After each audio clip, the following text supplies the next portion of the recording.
Bismillahirrahmanirrahim. Assalamualaikum warahmatullahi wabarakatuh. Apa kabar teman-teman semua? Pada sesi kali ini kita akan membahas tentang sampling. Sampling digunakan dalam sebuah penelitian. Biasanya penggunaan sampling untuk memudahkan dalam mencari data atau informasi. Untuk lebih lengkapnya, mari kita bahas.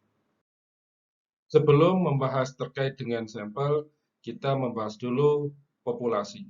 Populasi atau universe merupakan jumlah dari keseluruhan objek atau satuan-satuan atau individu-individu yang karakteristiknya tidak diduga. Populasi disimbolkan dengan huruf N besar. Banyaknya pengamatan atau anggota suatu populasi disebut dengan ukuran populasi. Ini merupakan definisi populasi.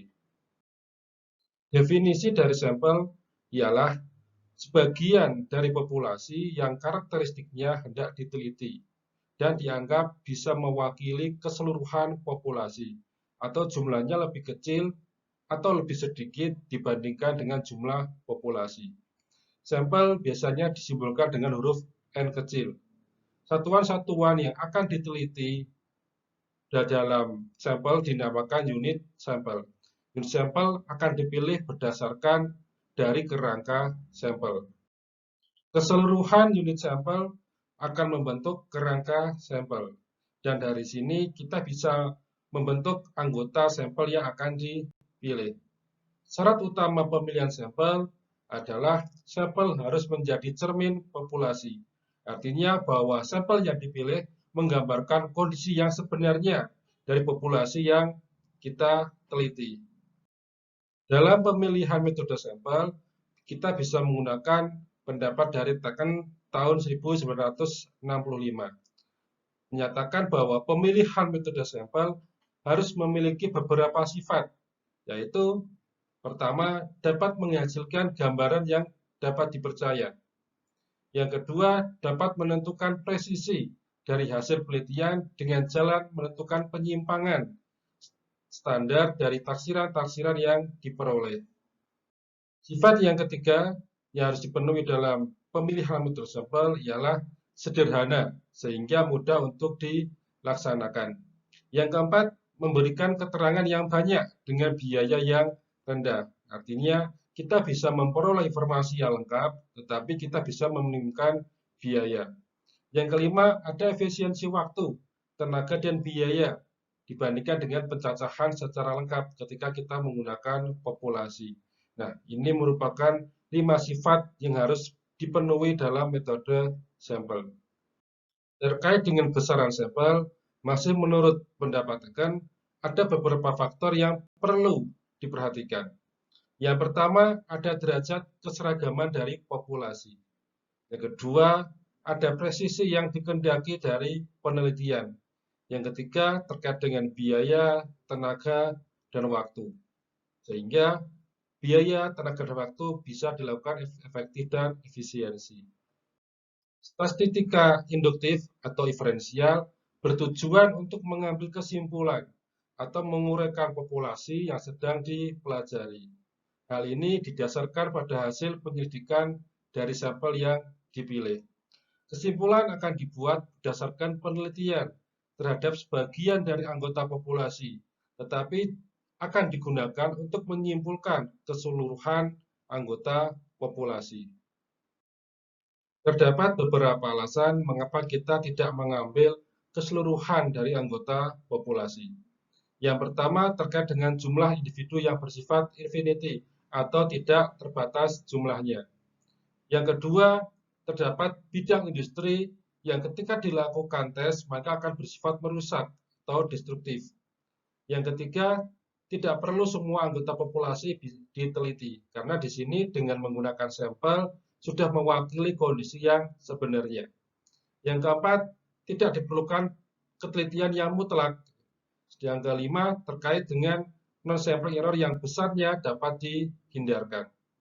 Ini merupakan beberapa alasan kenapa kita tidak mengambil keseluruhan anggota populasi. Terkait dengan sampling, Sampling adalah cara atau teknik yang dipergunakan untuk mengambil sampel. Terdapat dua cara pengambilan sampel. Yang pertama ada random sampling dan yang kedua ada non-random sampling. Mari kita bahas satu persatu. Random sampling merupakan suatu cara pengambilan sampel yang dilakukan dengan tidak memilih individu yang akan dijadikan sampel. Keseluruhan individu dalam populasi diberi kesempatan yang sama untuk dijadikan anggota sampel atau sering disebut dengan probability sampling. Ada dua cara randomisasi. Yang pertama dengan undian, yang kedua dengan tabel bilangan random. Terkait dengan undian, bisa kita gunakan dengan undian yang sederhana. Kita bisa menggulung kertas, atau kita berikan nomor tertentu, maka akan muncul nomor yang keluar untuk dijadikan sampel. Terkait dengan tabel bilangan random, juga ada beberapa tabel random sampling yang digunakan sebagai dasar menghitung sampel. Berikut merupakan tabel yang bisa digunakan dalam menentukan random sampling. Kita bisa menggunakan dari tabel Isaac dan Michel. Di sini katakanlah kita akan menghitung berapa jumlah sampel ketika populasi 500. Teman-teman semua bisa melihat N 500 ya. Pada kolom kedua terdapat N yang jumlahnya 500 ya, adalah kita menggunakan standar error 5%.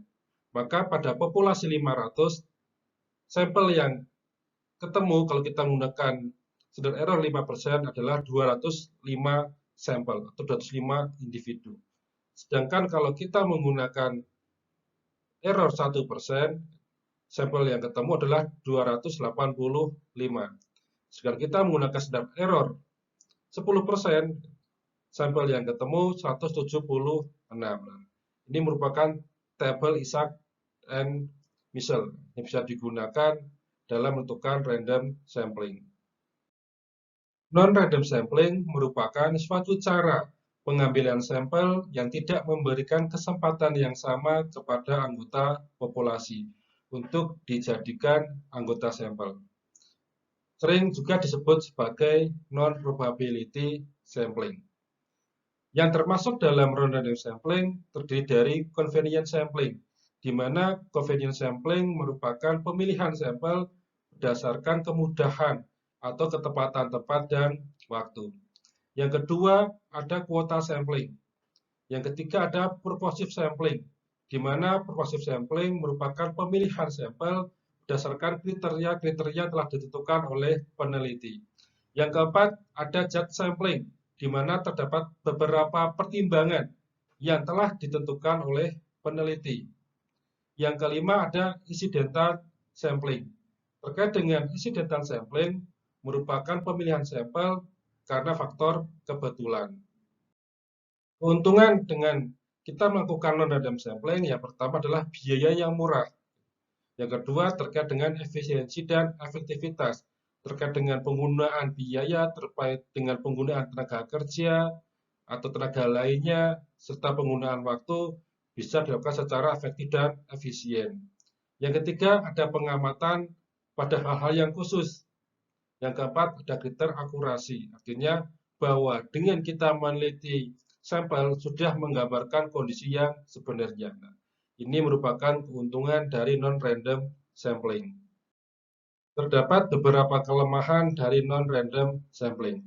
Yang pertama, jika data yang diperlukan dari wilayah amat kecil, maka diperlukan sampel yang relatif besar proporsinya. Yang kedua, jika data yang dibutuhkan merupakan beberapa periode dan diperlukan untuk mengukur perubahan yang sangat kecil dari suatu periode ke periode berikutnya, maka mungkin membutuhkan sampel besar. Yang ketiga terkait dengan biaya administrasi. Karena dengan menggunakan beberapa sampel kita butuh pengawasan, kita butuh seseorang untuk melakukan izin, maka butuh biaya administrasi yang lebih besar. Berikutnya terkait dengan sampel design ialah suatu rencana mengenai cara pengambilan sampel dari populasi yang telah ditentukan. Sampel design ditentukan dengan lengkap sebelum data yang diperlukan dikumpulkan. Terdapat beberapa macam dari sampel desain, yaitu ada systematic sampling, ada stratified random sampling, ada quota sampling, ada cluster sampling, dan ada double sampling. Ini merupakan macam dari sampel desain. Terkait dengan systematic sampling merupakan setiap individu yang akan diteliti diambil berdasarkan urutan tertentu dari populasi yang telah disusun secara teratur. Penyusunan ini bisa berdasarkan abjad, bisa dijadikan mungkin usia, ya kan, atau mungkin nomor terkecil, sehingga terdapat urutan yang teratur. Urutan pengambilan tiap individu dibuat sedemikian rupa, sehingga setiap dua individu yang akan diambil memiliki perbedaan nomor. Stratified random sampling merupakan membagi populasi menjadi beberapa bagian atau menjadi beberapa subpopulasi atau stratum. Nah, anggota dari subpopulasi atau stratum dipilih secara random yang kemudian baru dijumlahkan sehingga jumlah tersebut akan membentuk anggota sampel. Di sini teman-teman bisa melihat ada 3 stratum dengan satu itu petani, yang kedua adalah buruh tani, yang ketiga adalah lain-lain. Dengan pembagian ini kita bisa melihat beberapa jenis pekerjaan. Quota sampling merupakan sampel yang diteliti berdasarkan pertimbangan-pertimbangan tertentu dari penyelidik.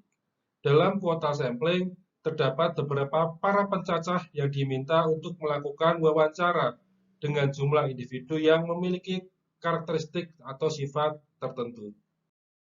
Terkait dengan cluster sampling, membagi populasi menjadi beberapa kelompok. Kemudian dari kelompok-kelompok tersebut baru akan dipilih secara random. Nah, di sini pada cluster sampling adalah cara melakukan pemilihan kelompok, bukan pemilihan individu secara langsung. Nantinya ketika kelompok sudah terpilih, baru akan memilih individu. Jadi yang paling utama adalah kita memilih kelompok terlebih dahulu. Yang terakhir, terkait dengan double sampling, peneliti telah memilih sampel untuk dilakukan pengambilan informasi atau pengambilan data.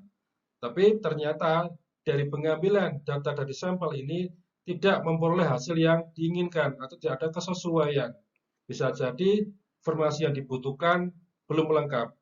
Maka seorang peneliti akan memilih sampel berikutnya atau menambah sampel.